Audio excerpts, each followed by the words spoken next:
우리 먼저 옆에 분들과 인사하겠습니다. 잘 오셨습니다. 네, 잘 오셨습니다. 저는 정말 그렇게 생각합니다. 이 예배의 자리가 우리 인간에게 있어서는 가장 의미 있는 자리입니다. 가장 가치 있는 자리인 줄로 믿습니다. 믿으십니까? 네. 오늘도 이 시간을 통해서 정말 그 가치 있는 그 하나님의 말씀을 듣고 그 진리를 발견하는 시간 되기 간절히 소망합니다. 사실 오늘 이 자리에 서는 게 평소보다 한 10배는 떨리는 것 같습니다. 제가 사실 예상치 못했던 설교의 자리여서요. 네, 갑자기 준비하는 가운데 있어서 사실은 조금 마음에 참 많은 부담감은 사실 있습니다. 그런데 사실 이렇게 제 자신이 부족한 걸 알다 보니까 또 하나님께 더 의지하게 되는 것 같습니다. 오늘 이 시간 분명 하나님께서 더 큰 은혜 주실 줄로 믿습니다. 네, 먼저 여러분들에게 인도의 한 전설을 흘러오는 그 전설을 여러분들에게 한 이야기를 들려드리려고 합니다. 여러분, 인도에는 한 왕이 있었습니다. 인도에 한 왕이 있었는데 그 왕에게는 자식이 딱 한 명밖에 없었습니다. 근데 그 한 명의 자식이 딸이었습니다. 이 왕은 이제 나이가 들어서 이제 이 왕권을 넘겨줄 때가 되었는데, 그런데 옛날에 우리나라의 왕권도 아들에게 넘겨줘야 되잖아요. 이 인도도 그랬던 것 같습니다. 그래서 딸에게는 왕권을 넘겨줄 수 없으니까, 그래서 이 왕이 이 딸의 남편을 이 사위를 좋은 사람으로 두어서 그 사위에게 왕을 넘겨줘야겠다라는 생각을 하게 되었습니다. 그래서 이 왕은 명색이 왕의 사위를 이제 골라야 되는 거잖아요. 그래서 막 아무나 데리고 올 수는 없잖아요. 그래서 전국에 이제 공고를 붙이는 겁니다. 이제 왕의 사위를 뽑는다. 이 왕의 딸과 결혼할 이제 남편을 찾고 있다라는 이제 공고를 띄운 거죠. 그래서 그 공고를 보고서 어떻게 보면 오디션을 본 거죠. 오디션. 지금 요즘 우리나라에서 참 많이 나오는 프로그램 가운데 하나가 오디션 프로그램이죠. 우리나라에서도 이렇게 전국적으로 그 오디션 프로그램을 하면 정말 수없이 많은 사람들이 지원을 하잖아요. 근데 여러분, 하물며 왕의 딸의 남편이 되는 자리, 얼마나 많은 사람들이 지원했을까요? 그래서 너무나 많은 사람들이 분명히 지원했기 때문에 분명히 예선전이 있었을 겁니다. 네, 서류 전형도 있었을 거고요. 신체 검사도 했을 거고, 네, 예선을 거쳐서 우선은 사람을 좀 이렇게 뽑았겠죠. 그래서 결국에는 이제 탑 10이 뽑힌 겁니다. 탑 10이 뽑혀서 이제 왕의 이제 앞에 서게 된 거죠. 그런데 여러분 생각해 보세요. 그 수많은 많은 사람, 여러분 요즘 우리가 TV를 봐도 K-팝 스타인가요? 요즘 나오는 게? 네. 요즘 또 뭐가 나오더라고요. 네, 진짜 TV를 안 보시나 봐요. 목사님이 이렇게 TV에 대한 얘기를 했을 때 반응이 이런 느낌이었군요. 네. K-팝 스타라는 그 프로그램만 봐도 너무 노래를 잘하는 사람이 너무 많잖아요. 그래서 우리 보고 심사를 하라 그러면 사실 못 뽑겠어요. 너무 잘하기 때문에, 다 잘하기 때문에 그 가운데서 잘하는 사람을 뽑기가 쉽지 않다는 거죠. 근데 여러분, 이 왕의 사위가 되기 위해서 지원한 사람들이 얼마나 또 잘난 사람들이겠어요. 또 그 사람들 가운데서 탑 10이 뽑혔다. 그 탑 10들은 얼마나 대단한 사람들이겠어요. 여러분, 외모가 딸릴까요? 외모도 우선 다 출중하겠죠. 그렇다고 똑똑하지 않을까요? 분명히 똑똑한 사람이 뽑혔겠죠. 그리고 집안이 좋은 사람도 뽑혔을 거고, 또 엄청난 스펙을 가진 사람들이 분명히 뽑혔을 거예요. 그래서 어떻게 보면, 그러니까 지금 시대로 말하자면 뭐 다 서울대 나온 거고, 다 180 이상 넘는 거고, 다 적어도 이제 적어도 원빈 정도의 외모를 가지고 있는 거고, 다 집안이 막 그룹들 회장의 아들들인 거고, 이런 상황들이겠죠. 그러다 보니까 이 사위를 뽑는다는 게 쉬울까요, 어려울까요? 굉장히 어렵겠죠. 왕이 고심에 빠졌습니다. 그래서 이 왕이 고심하던 끝에 이 왕이 딱 한 가지를 원하는 게 있었어요. 그것이 뭐였냐? 장차 자신의 뒤를 이어서 이제 왕이 될 사람은 용감하고 용맹스러운 왕이었으면 좋겠다 라는 마음을 가졌던 거예요. 그러니까 다 똑같으니까 다 똑같은 사람 가운데서 누가 가장 용감하고 누가 가장 용맹한가, 또 그 시대는 또 많은 전쟁이 있었겠죠. 그렇기 때문에 그 용맹한 왕이 됐으면 좋겠다라는 생각을 가지고 이제 마지막 미션을 주는 겁니다. 그 탑 10에게 파이널 미션을 주는 거죠. 그 파이널 미션이 뭐였냐? 그것은 뭐였냐면 왕궁 안에 있는 그 호수를 누가 가장 먼저 넘어오냐 라는 미션을 줬던 겁니다. 의아하시죠? 왕궁 안에 있는 그 호수를 뛰어넘는, 누가 먼저 건너오는가 라는 것을 미션으로 제시했다라는 것입니다. 그런데 여러분, 그러면 수영 잘하는 사람이 1등 하겠네요. 그죠? 수영 잘하는 사람들이 1등하고 그럴 것 같아요. 근데 그 왕궁 안에 그 호수 안에는 악어들이 득실거렸습니다. 예, 악어들이 가득한 그 호수를 누가 먼저 건너오느냐 라는 그 미션을 주었다는 것입니다. 이 엄청난 미션이 발표되자 왕궁 주변에 있던 이제 주민들은 엄청난 볼거리잖아요. 여러분 어떻게 그 악어가 우글우글한 그 사이를 뚫고 건너가는 사람을 평소에 볼 수 있겠어요. 엄청난 볼거리죠. 그 볼거리를 보기 위해서 수많은 사람들이 그 파이널 미션 현장에 나왔습니다. 그래서 한쪽 편에는 수많은 군중들과 그 탑 10에 오른 그 사람들, 그리고 그 반대편에는 왕과 딸과 이제 그 왕궁 속에 있는 관리들, 그런 사람들이 이제 반대편에 있었겠죠. 그래서 이제 왕이 자 이제 미션을 다시 한번 발표하고 자 이제 시작하겠다. 자 준비 시작 했습니다. 근데 여러분 어떻게 됐을까요? 다 일사불란하게 바로 딱 출발을 했을까요? 아니면 아무도 출발하지 않았을까요? 네? 석현이가 맞췄네요. 네. 아무도 출발하지 않았습니다. 그 호수를 들어간다는 게 어떻게 쉬웠겠어요. 그래서 다 멈칫멈칫하지 아무도 출발을 못하고 있는 겁니다. 엄두가 안 났던 거죠. 그래서 그렇게 한 10분 정도 지난 것 같습니다. 여러분 그 10분이 짧을까요? 굉장히 길겠죠. 그 10분은. 그래서 아무도 출발하고 못하고 있었는데 근데 갑자기 한 사람이 확 튀어나와서 갑자기 그 악어의 등을 막 밟기 시작하고 막 입을 밟고 하면서 막 이렇게 해가지고 반대편까지 도착을 해버렸어요. 그래서 이제 그 왕은 와, 이 사람이다. 그래서 그 이제 온 사람을 안아주고 막 뽀뽀하면서 이 사람이 드디어 우리의 딸의 이제 남편이 될, 장차 우리나라의 왕이 될 사람이다라고 이제 공포를 했어요. 그러면서 이제 왕이 이제 말하는 거죠. 자, 한마디 해봐라. 소감 한번 말해봐라. 그러는 거예요. 소감을 말하라는 이제 그 말에 그 통과를 이제 파이널 미션을 통과한 그 사람이 뭐라 그랬냐면 뭐라 그랬을까요? 누가 날 밀었습니까? 네, 누가 날 밀었냐는 거예요. 네, 아무도 이 사람은 정말 용감하고 용맹스러워서 그 악어의 그 등을 타고 막 이렇게 해가지고 정말 용감해서 이렇게 넘어온 게 아니라 이 사람은 뒤에 구경하러 온 사람이 너무 답답해서 아무도 출발 안 하니까 뒤에서 확 밀쳐버린 거예요. 밀쳐버리니까 이 코앞에 이 악어들이 있었는데 밀쳐버리니까 그 출발을 이미 했잖아요. 이미 했기 때문에 돌이킬 수도 없는 거고. 그래서 이 사람은 결국에는 어쩌다 보니까 넘어오게 된 거예요. 그렇게 넘어온 이 사람은 결국에는 왕의 사위가 되었고 그 나라의 왕이 되었다라는 이야기가 있습니다. 여러분 이 이야기를 들으면서 어떻습니까? 어떤 생각이 드시나요? 여러분도 혹시 누군가에게 등 떠밀려서 뭔가를 잃어본 경험이 혹시 있습니까? 누군가의 등 떠밀려서 뭔가를 하다 보니까 뭔가 내가 굉장히 큰 걸 잃어놓은 그런 경험 혹시 있으십니까? 여러분 그래서 제가 한번 생각해봤어요. 나는 과연 등 떠밀려서 뭘 했을까? 우선 등 떠밀려서 공부를 했더라고요. 네. 공부를 여러분 다 원해서 하셨나요? 다 원해서 하셨나요? 프리즌 공부 원해서 하나요? 누구야? 너 좀 이따 잠깐 보자. 자, 공부 별로 사람들이 원해서 하진 않죠.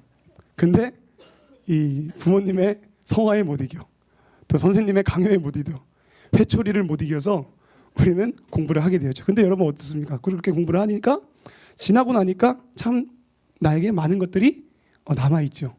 참 많은 소중한 것들이 내 속에 있다는 걸 발견하게 됩니다. 여러분 학교도 여러분 뭐 원해서 갔습니까? 학교 다닐 때 막 아침마다 정말 일어나기 싫은데 여러분 원해서 막 학교 갔습니까? 엄마가 등짝을 때리니까 가는 거잖아요. 네? 엄마가 등짝을 때리고 가라고 소리를 지르니까 그래서 가잖아요. 그렇게 등 떠밀려서 학교도 다녀보니까 내가 살면서 꼭 필요한 과정이었어요. 이 학교라는 과정이 없으면 우리나라에서 살기 힘들죠. 그런 과정들을 지나오게 되었어요. 또 어떤 분들은 연애도 등 떠밀려서 하시는 분이 있어요. 연애도 막 주변에도 막 야 잘 어울린다 야 딱 너 사람이다, 야 만나봐, 야 진짜 너 딱 너 사람이다, 이래가지고 막 이렇게 하다 보니까 나는 별로 좋지 않은데 주변에서 막 이렇게 해가지고 결국에는 만나서 결혼까지 하는 사람들이 있어요.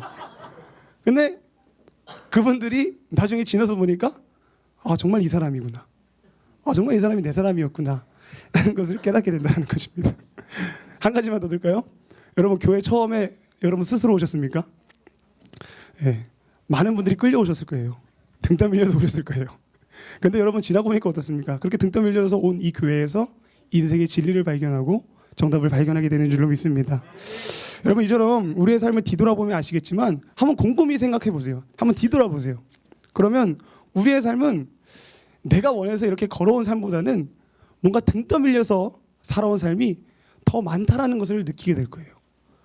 내가 막 의도해서 이렇게까지 온 것보다도 의도치 않았는데 무엇인가 등 떠밀어서 내가 지금 이 자리에 서 있다라는 것을 한번 곰곰이 생각해 보신다면 그 결론에 도달하게 될 것입니다.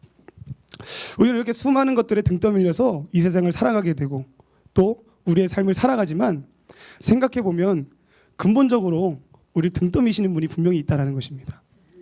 우리가 생각해 봤을 때 엄마의 등 떠밀려서 학교를 다닌 것 같고 우리가 생각해 보면 누군가의 등 떠밀려서 누구를 만난 것 같고 내가 생각해보면 누군가의 등 떠밀려서 직업도 선택한 것 같지만 여러분 그 등 떠미심의 근본적인 주체는 바로 하나님이라는 것입니다. 믿으십니까? 우리의 삶은 세상의 많은 것들에 의해 등 떠밀려 살아가는 것 같지만 근본적으로 우리를 등 떠미시는 분이 우리 하나님이라는 것이죠. 생각해 보십시오. 다 하나님의 등 떠미심이 있었기 때문에 이 자리에 있다는 것입니다. 오늘 본문을 보면 하나님께서 모세를 쓰시기 위해서 등 떠미시는 모습을 우리가 발견할 수 있습니다. 오늘 보면 10절과 11절을 보면 하나님께서 모세에게 바로에게 가서 이스라엘 백성을 해방해달라고 요구하라라는 그런 장면이 나오게 됩니다. 모세에게 80세 노구인 모세에게 너는 지금 애굽왕 바로에게 가서 이스라엘 백성들을 해방시키라고 요구해라 라고 하나님께서는 지금 그 모세에게 명령하고 있고 모세의 등을 떠밀고 계시는 것을 우리가 볼 수 있다는 것입니다. 한번 읽어볼까요? 10절 11절 시작.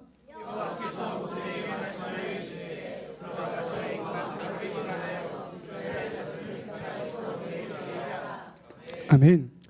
하나님은 지금 모세에게 말씀하십니다. 너는 지금 바로한테 가서 이스라엘 백성을 풀어주라고 요구해라. 여러분 이게 쉬울까요?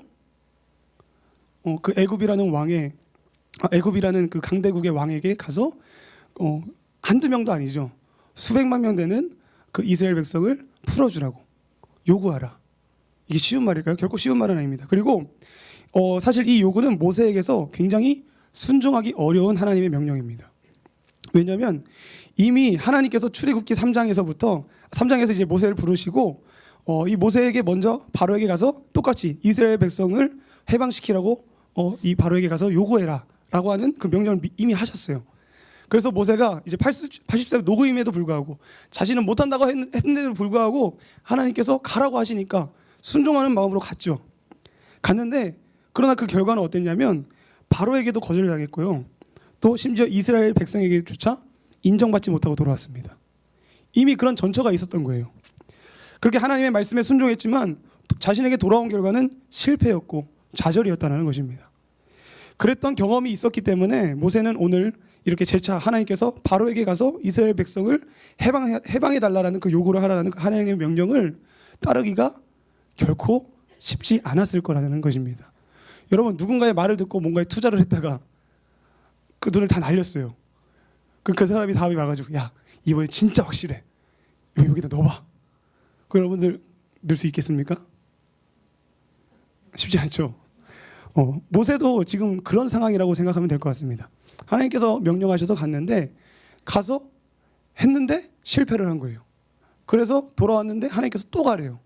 그렇기 때문에 이 모세는 이 하나님의 말씀을 듣기가 어려웠을 거라는 것입니다. 12절 한번 읽어보겠습니다. 12절입니다. 시작.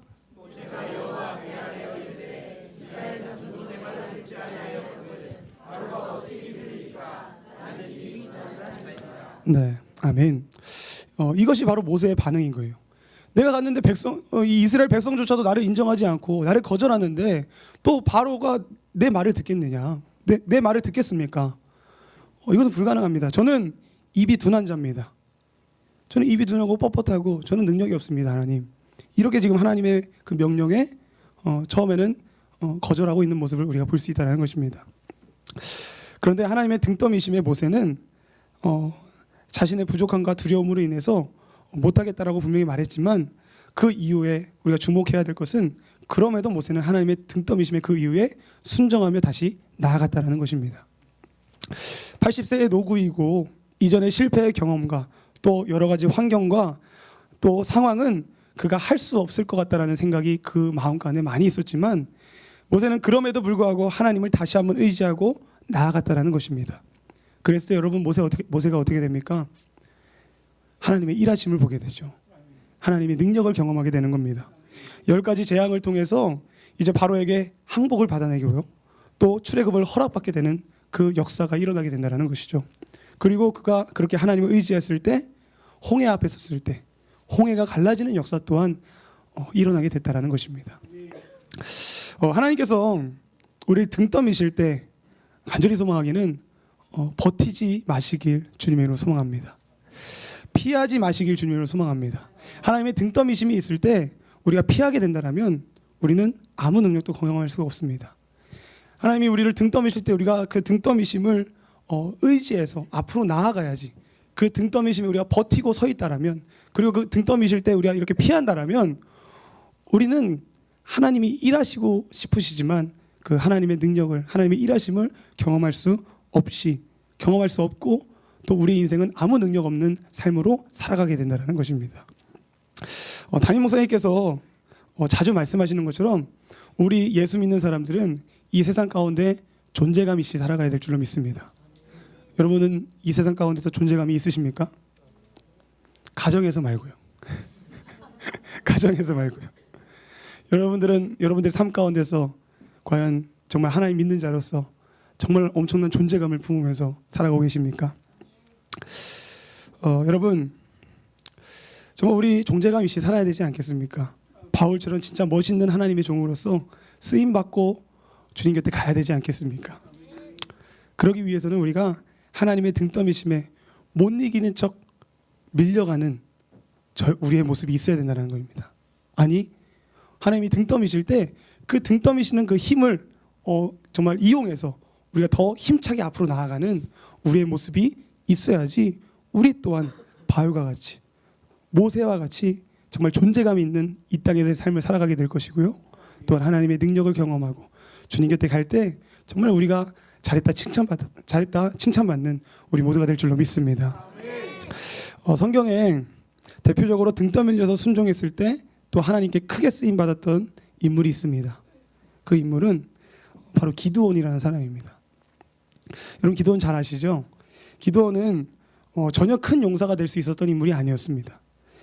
미디안이 이스라엘을 괴롭히는 그 시절에 이 기드온은 포도주 틀에 숨어서 혼자 밀을 타작하면서 밀을 먹으면서 혼자 배 채우기, 자기 배만 채우기에 급급한 어쩌면 그런 사람이었습니다.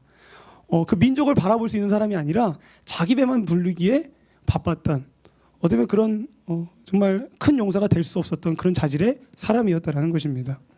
그런데 그런 정말 어떻게 보면 찌질했던 그런 기드온을 하나님께서 쓰시고자 하셨고 그에게 하나님께서는 큰 용사가 되게 하시겠다고 분명히 약속하십니다. 기드온을 하나님께서는 등 떠밀어 가십니다.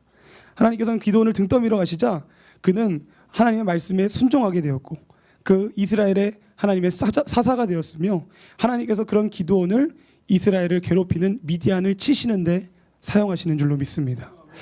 여러분 기드온은 하나님의 말씀을 의지하여서요 하나님께서 큰 용사가 되게 하시겠다고 하고 미디안을 이렇게 치게 하시겠다라고 이렇게 말씀하시고 기드온은 그 말씀에 의지해서 이제 군사를 모읍니다.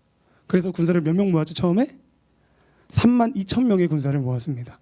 그 32,000명의 군사를 모아서 미디안을 이제 치고자 합니다. 그런데 여러분 하나님께서는 이 기드온을 이 32,000명의 군사를 데리고 나가게 하셨나요?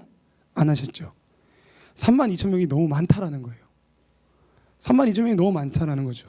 근데 우리가 생각해보면 32,000명 그쵸 많죠. 작은 숫자가 아니죠. 32,000명이 여러분 앞에 서 있다고 생각해보세요. 그거는 엄청난 군대입니다. 엄청난 군대인데 우리가 이 군대가 별로 대단하지 않다는 것을 우리가 성경을 통해서 알 수 있는 건 뭐냐면 미디안은 13만 5천만이라는 13만 5천만이 아니죠. 13만 5천 명이라는 그런 대군을 소유하고 있던 그런 군대였습니다. 그렇다면 여러분 게임이 될까요? 자, 3만 2천 명 대 13만 5천 명입니다. 10만 명을 빼도 3만 5천 명입니다. 그래도 밀리는 싸움이죠. 근데 13만 5천 명이라는 그 대군 앞에서 3만 2천 명이 많다라는 것입니다. 그래서 하나님께서는 기드온에게 너무 많다, 줄여라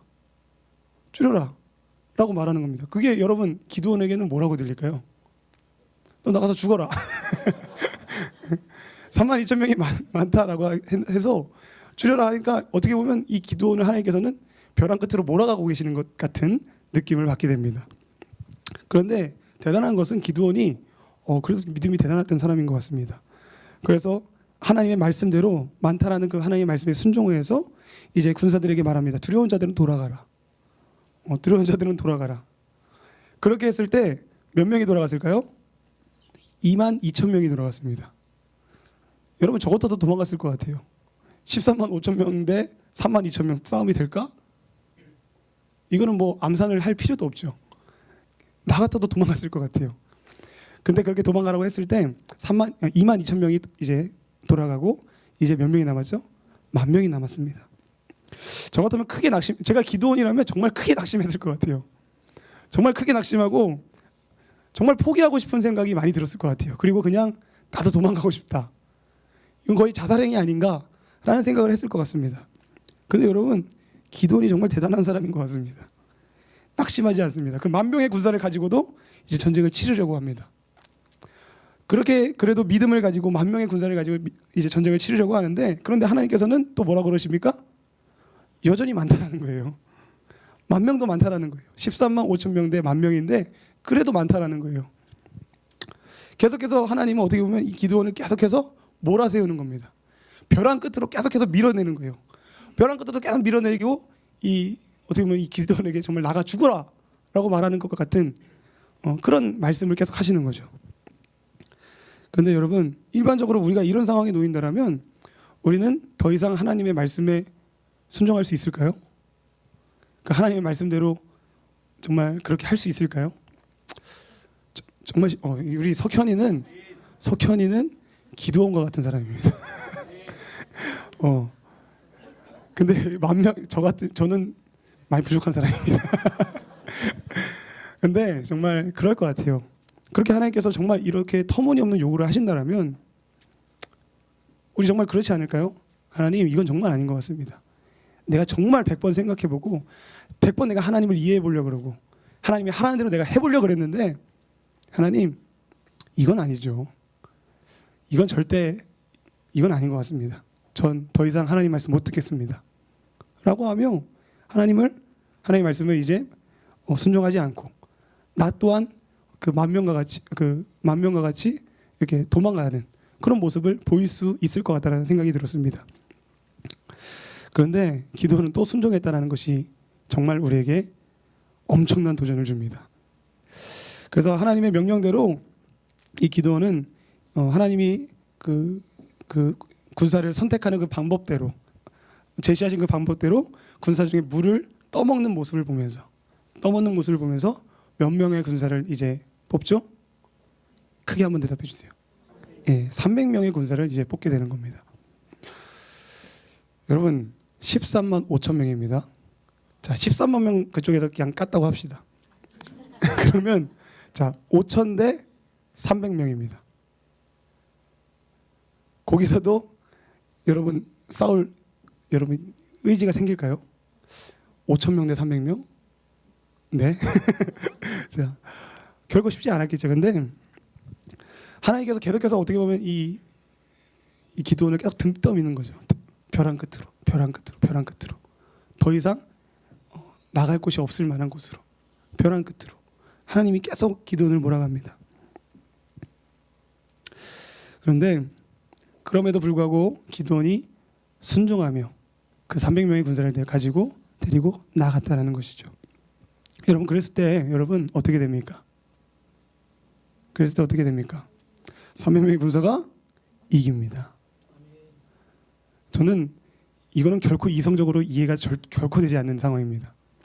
근데 이거는 성경에 기록되어져 있기 때문에 진리인 줄로 믿습니다. 하나님이 이 300명의 용사를 가지고 14만 5천 명이라는 이 미대한 군대를 치신 줄로 믿습니다. 그렇게 하나님께 믿음으로 끝까지 믿음을 가지고 신뢰하며 나아가자 그 놀라운 승리를 오늘 기도는 경험하게 되었다는 것입니다. 여러분, 이 모습을 봤을 때 우리는 분명히 알 수 있습니다. 분명히 알 수 있는 사실은 무엇이냐? 하나님께 등 떠밀려서 하는 일에는 손해가 없다. 할렐루야. 하나님께 등 떠밀려서 하는 모든 행위 가운데에는 손해가 없고 반드시 승리가 있다. 이것이 하나님의 법칙입니다. 하나님께 온전히 의지하고 끝까지 믿을 수 없는 상황 가운데서도 믿음으로 나아갈 때 그 끝에는 분명한 하나님의 일하심이 승리가 기다리고 있다는 것입니다. 사랑하는 여러분, 제가 여러분들에게 말씀드리고 싶은 것은 다른 것 없습니다. 한 가지입니다. 그것은 바로 우리도 살면서 많은 하나님의 등떠미심이 우리의 삶 가운데 분명히 있을 것이라는 겁니다. 여러분들이 지금 삶을 돌아보면 계속해서 하나님께서 여러분을 낭떠러지로 몰아가는 것과 같은 그런 느낌을 받으실 때가 있다라는 것이죠. 나의 생각과는 너무나도 다르고 내가 아무리 이해하려고 해도 아무리 이해되지 않는 그 상황들, 정말 벼랑 끝에 몰아서서 이제 더 밀면 내가 정말 낭떠러지로 떨어져서 죽을 것과 같은 그런 상황, 하나님께서 우리가 살다 보면 그런 상황 가운데로 몰아가실 때가 있다라는 것입니다.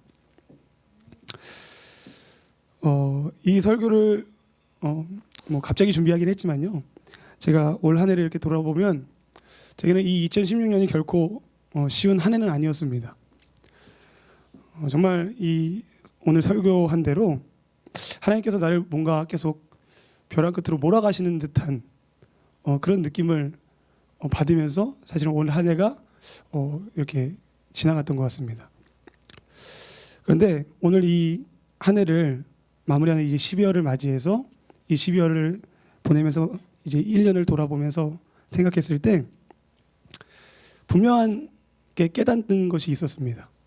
하나님께서 나를 계속 낭떠러지로 몰아가시는 것은 그 등떠미심이 있다는 것은 하나님께서 나를 이 낭떠러지에 서서 나를 정말 떨어뜨려서 죽이려고 하시는 게 아니구나 라는 것을 이 12월을 맞이하여서 올 한 해를 돌아보며 깨닫게 되었습니다. 우리가 분명히 기억해야 할 것은 하나님의 등떠미심이 있다는 것은 분명한 하나님의 뜻이 있다는 것입니다. 하나님이 우리를 계속해서 벼랑 끝으로 몰아가신다는 것은 그 벼랑 끝에 분명한 하나님의 뜻이 있다는 것이죠. 그리고 그 하나님의 등떠미심은, 그 벼랑 끝에 세우심은 정말 우리를 그 낭떠러지에 떨어뜨려서 우리를 죽이시려고, 우리를 무너뜨리시려고 하는 그런 것이 아니라 분명한 것은 그 우리가 낭떠러지에 섰을 때 하나님께서 우리가 날 수 있다는 것을, 낭떠러지에 서서 우리가 떨어지게 되면 죽는 것이 아니라 낭떠러지에 섰을지라도 우리가 주님을 의지한다라면, 주님을 끝까지 바라본다라면, 그 낭떠러지에서조차도 하나님을 놓지 않는다라면 우리가 그곳 가운데서 날 수 있다는 것을 알려주시기 위해서 우리를 낭떠러지로 몰아가신다는 것입니다. 그 등떠미심에 정말 기쁨으로 순종하는 먼저 저가 됐으면 좋겠고 여러분들이 됐으면 좋겠습니다. 그 등떠미심은 여러분들을 사랑하셔서 그 벼랑 끝으로 여러분들을 몰아가신다는 것을 기억하시길 간절히 소망합니다. 그랬을 때 진짜 믿음은 그런 믿음이라고 하더라고요. 정말 믿을 수 없는 상황 가운데서도 정말 아무리 생각하고 100번을 생각하고 1000번을 생각하고 10,000번을 생각해도 이해되지 않는 상황 가운데서도 끝까지 주님을 신뢰하는 것, 그것이 진짜 믿음이라고 하더라고요. 그 믿음을 가지고 우리가 살아간다면 여러분들, 남들은 걸어갈 때 여러분들은 날게 될 줄로 믿습니다. 하나님께서 여러분들의 인생을 들어서 사용하시는 줄로 믿습니다. 그러니 여러분, 하나님의 등떠미심이 있을 때 좌절하지 마시기 바랍니다. 하나님의 등떠미심이 있을 때 포기하지 마시기 간절히 소망합니다. 하나님이 등떠미실 때 다른 곳을 바라보지 않기를 간절히 소망합니다. 그 가운데서도 우리가 하나님 바라본다라면 분명 살아계신 하나님 경험하게 될 줄로 믿습니다. 우리 찬양하고 기도하도록 하겠습니다.